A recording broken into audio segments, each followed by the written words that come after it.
बिस्मिल्लाहिर्रहमानिर्रहीम। अस्सलाम वालेकुम डियर स्टूडेंट, मैं हूं मोहम्मद खान मुलाखिल, एमफिल स्कॉलर, और आप देख रहे हैं एम खान स्टार। आज हम बात करेंगे the most important topic coulomb law के बारे में कि इस कूलम लॉ का हिस्ट्री क्या है,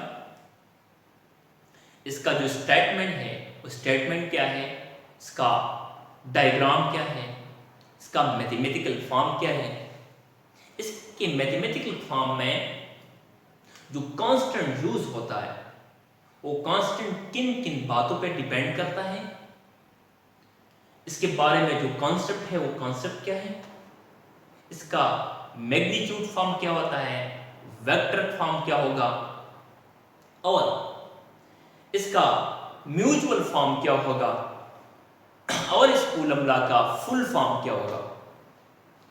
at the last but not the least, इसके ये लॉ कहाँ कहाँ वैलिड है, कहाँ कहाँ इसका ड्रॉबैक है, लिमिटेशन है, कहाँ कहाँ पे ये फेल हो रहा है, और इस लॉ की इंपॉर्टेंस क्या है। शुरू करते हैं हिस्ट्री से। याद रखिए, कूलम एक फ्रेंच साइंटिस्ट था। उन्होंने 18वीं सेंचुरी में इसलिए लिखी है क्योंकि वो प्रॉपर डेट मुझे याद नहीं था। 18वीं सेंचुरी में इन्होंने अपना एक लॉ को पेश किया। इस लॉ में दो बातें हैं, इसको मैंने ब्लू मार्कर से लिखा है। एक है डायरेक्टली प्रोपोर्शनल और दूसरा है इनवर्सली प्रोपोर्शनल। अगर आप लोगों को बिलावल भुट्टो का वो लॉ याद हो तो फिर कोई मसला नहीं है। जैसा कि बारिश आता है तो पानी आता है, ज्यादा बारिश आता है तो ज्यादा पानी आता है, इसको हम कहते हैं डायरेक्टली प्रोपोर्शनल। दूसरा है इनवर्सली प्रोपोर्शनल। अगर एक को हम ज्यादा करें तो दूसरा क्या होता है, कम होता है। इस प्रोसेस या फिनोमेना को हम कहते हैं इनवर्सली प्रोपोर्शनल। लेकिन आते हैं अपने टॉपिक की तरफ, वो है द फोर्स ऑफ अट्रैक्शन और रिपल्जन। हमने दो चार्जेस लिए हैं, अभी मेंशन नहीं किया है क्योंकि ये पॉजिटिव पॉजिटिव है, नेगेटिव नेगेटिव है, या पॉजिटिव नेगेटिव है। दोनों पॉसिबिलिटीज हो सकते हैं, इसलिए हमने लिखा है द फोर्स ऑफ अट्रैक्शन और repulsion between two point charges. याद रखें, कल वाले वीडियोस में हमने ये डिस्कस किया था कि पॉइंट चार्जेस क्या है। तो दो पॉइंट चार्जेस के दरमियान जो फोर्स ऑफ अट्रैक्शन और रिपल्जन जो है ये डायरेक्टली प्रोपोर्शनल होगा to the magnitude of product of charges. इसी तरह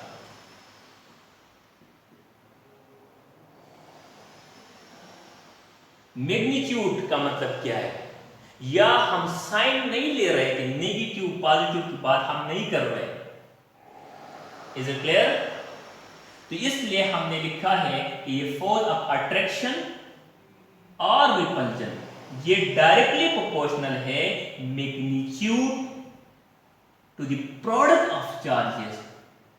इन चार्जेस की प्रोडक्ट मीन मल्टीप्लिकेशन को।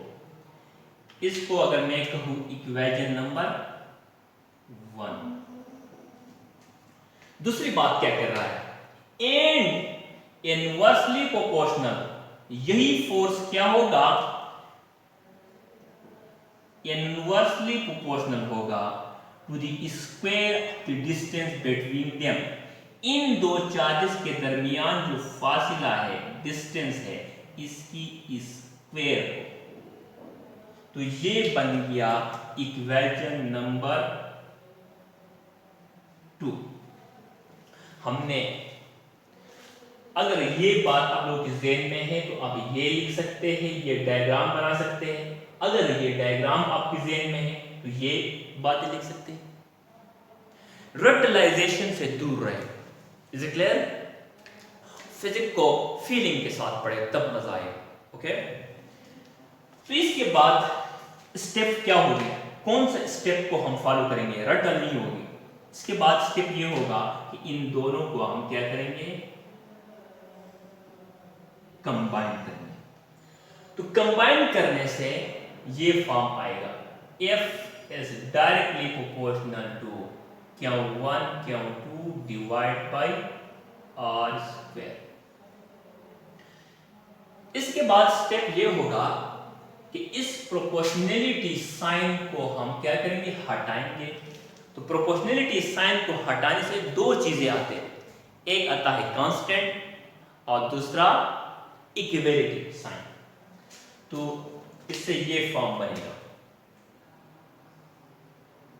F is equal to K Q1 Q2 divide by R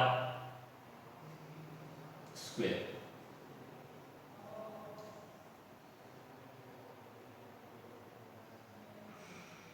तो ये हमारे साथ आ गया इक्विवेलेंट नंबर 3। ओके, लेकिन यहां ये जो K यूज हुआ है, ये क्या K क्या चीज है, इसको हम कहते हैं constant of proportionality, called constant of proportionality.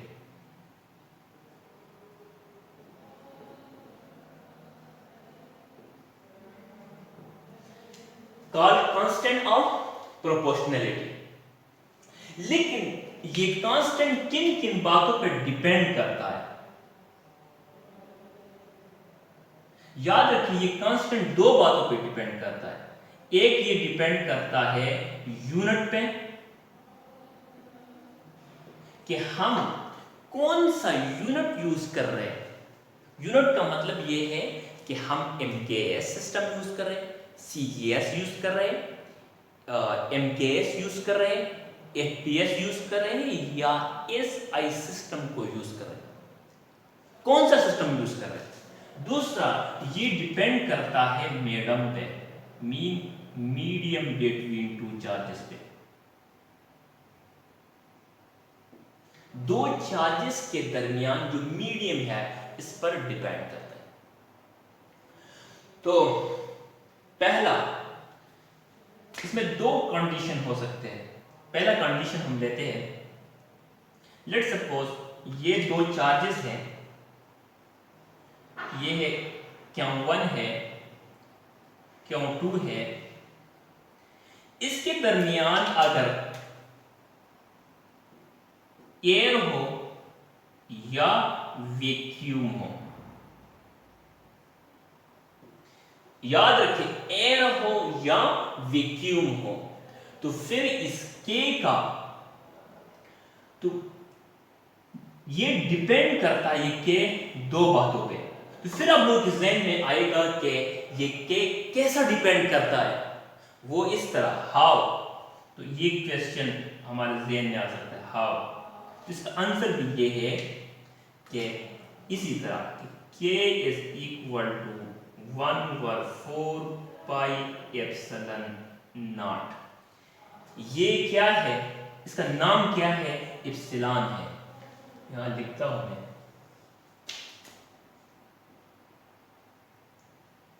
Epsilon, और ये चीज लग गया तो एप्सिलॉन नॉट। ओके, और इसकी वैल्यू होती है 9 मल्टीप्लाई 10⁻⁹ न्यूटन मीटर स्क्वायर पर कूलम स्क्वायर।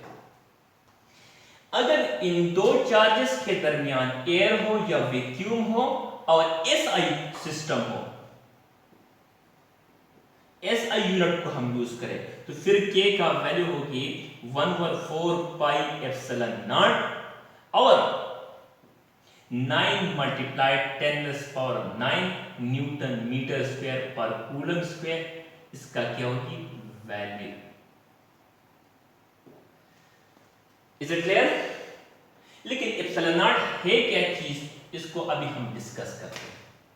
इसको हम कहते हैं परमिटिविटी ऑफ फ्री स्पेस। क्या कहते हैं? Permittivity of free space. Permittivity of free space.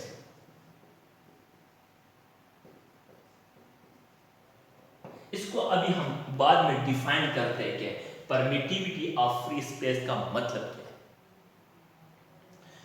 अगर दो चार्जेस के दरमियान एयर हो तो फिर कूलम लॉ को हम कैसे लिखते हैं?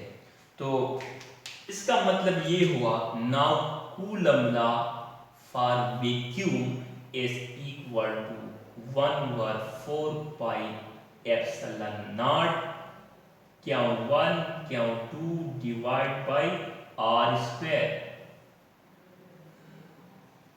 ये हो गया, ये हमारे साथ आ गया इक्वेशन नंबर 4।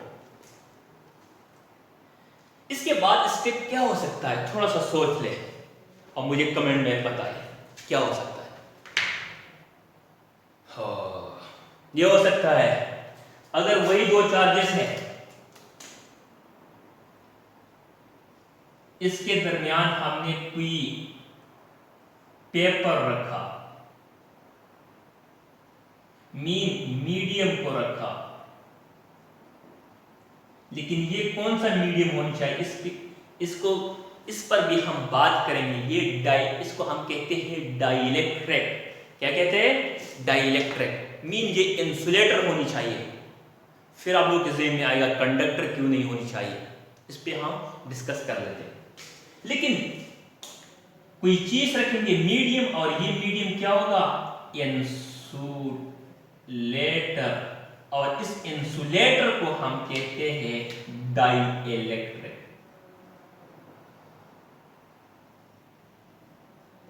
क्या कहते हैं? Dielectric.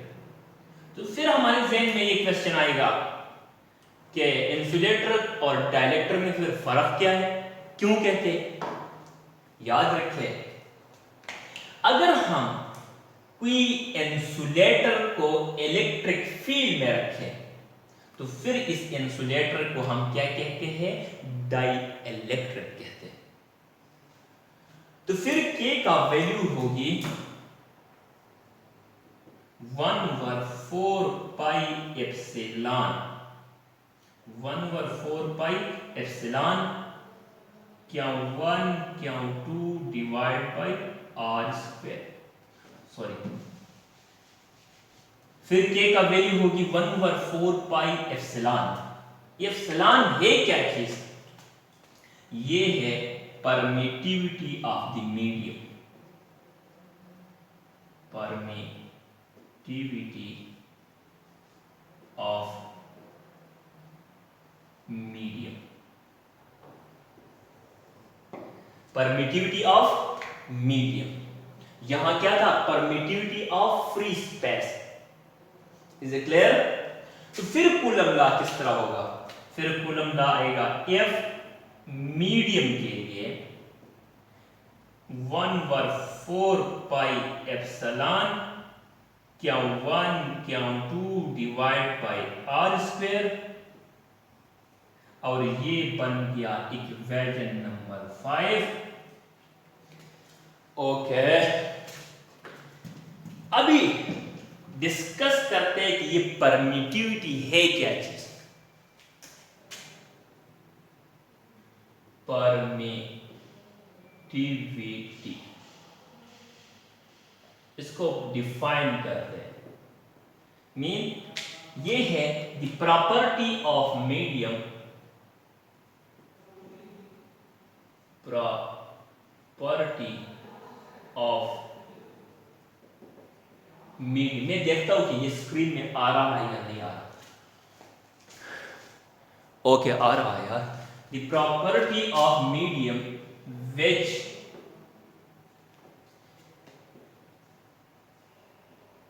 affect the force between charges। ये मीडियम की वो प्रॉपर्टी है, ये दो चार्जेस के दरमियान फोर्स को इफेक्ट करता है। And now again the question arises, what is mean by effect? Effect का मतलब क्या है? मुतासिर नहीं, किस खिलाफ तो नहीं आया है कि ये लोग मुतासिर है।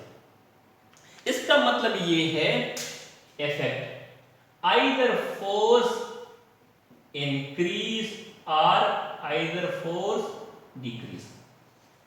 कोई मीडियम रखने से फोर्स क्या होगा? इंक्रीज होगा या फोर्स क्या होगा? डिक्रीज होगा। इसको हम कहते हैं इफेक्ट। ओके, ये बात तो हो गई, ये बात तो हो गई मीडियम की। हम एक फिर यहां से हमारे ज़हन में ये क्वेश्चन अराइज होगा कि ये फोर्स कितना इंक्रीज होगा या कितना डिक्रीज होगा रिलेटिव टू फ्री स्पेस और वैक्यूम। यहां हम इनके दरमियान रेशो या कंपैरिजन करते हैं। तो कंपैरिजन के लिए हम एक नया क्वांटिटी को एडॉप्ट करते हैं, इसको हम कहते हैं रिलेटिव परमिटिविटी।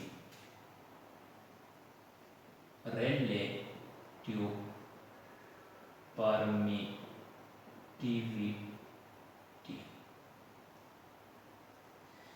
और इस रिलेटिव परमिटिविटी को हम डिनोट करते हैं, डिनोटेड बाय एप्सिलॉन आर। और इसका डिफिनीशन है द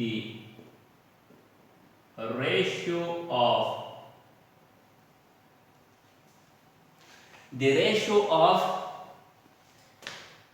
परमिटिविटी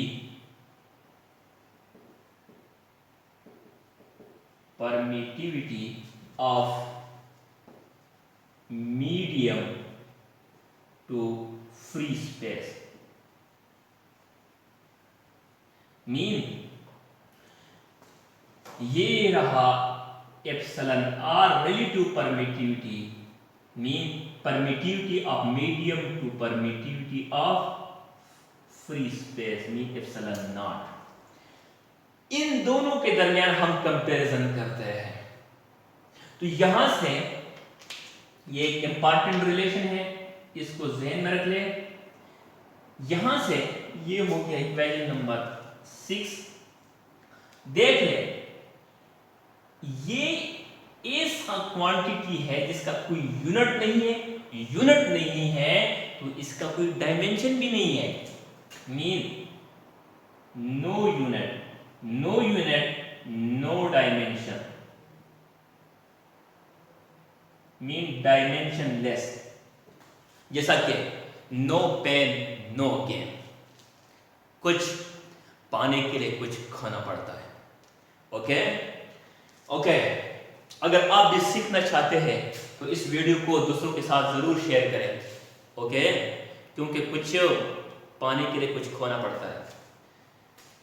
यहां से एक और रिलेशन बनता है, वो ये है कि epsilon mean permittivity of the medium is equal to relative permittivity and permittivity of free space. इसको कह दे इक्वेशन नंबर 7। अगर इस 7 को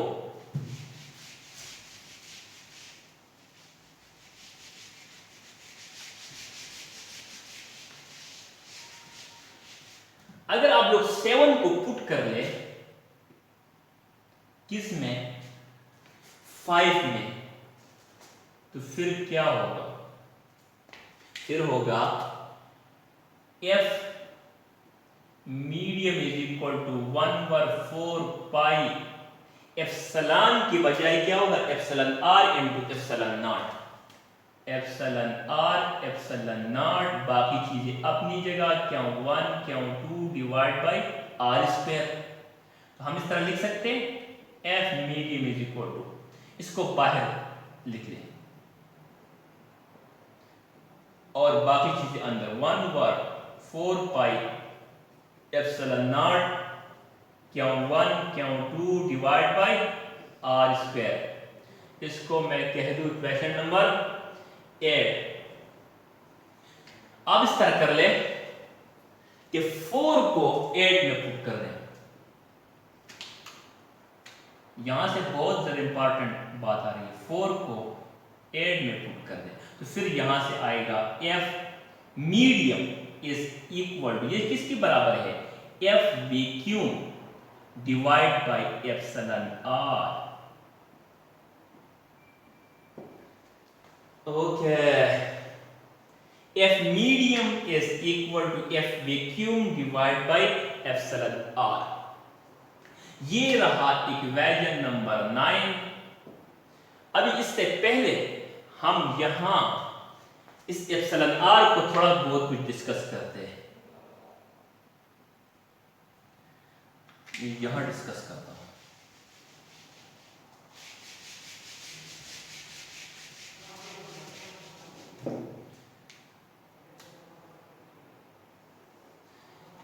ये क्या है, रिलेटिव परमिटिविटी। याद रखिए ये मेटल के लिए ये बराबर होता है इनफाइनाइट। क्या होता है, इनफाइनाइट। ये इस बात को जहन में रख लें, इनफाइनाइट। आगे देखेंगे जब इलेक्ट्रिक फील्ड हम पढ़ेंगे इनफाइनाइट क्यों होता है। दूसरी बात, ये वैक्यूम के लिए, वैक्यूम के लिए या एयर के लिए ये बराबर होता है 1, और नॉन मेटल के लिए, नॉन मेटल का मतलब यहां इलेक्ट्रिक फील्ड में हम रखते हैं, इसको हम कहते हैं डाइइलेक्ट्रिक, डाइइलेक्ट्रिक, और इसका वैल्यू होती है ग्रेटर देन 1। क्या होती है, ग्रेटर देन 1। लेकिन फिर भी ज़हन में रख लें, for different insulator have different value. Note, for different insulator epsilon R have different value.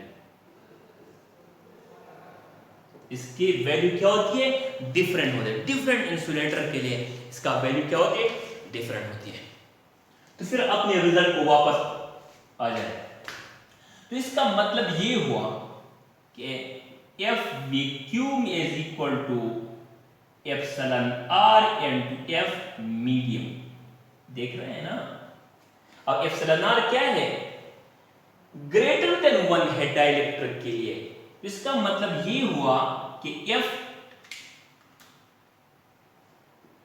पहला condition, F vacuum is greater than F medium.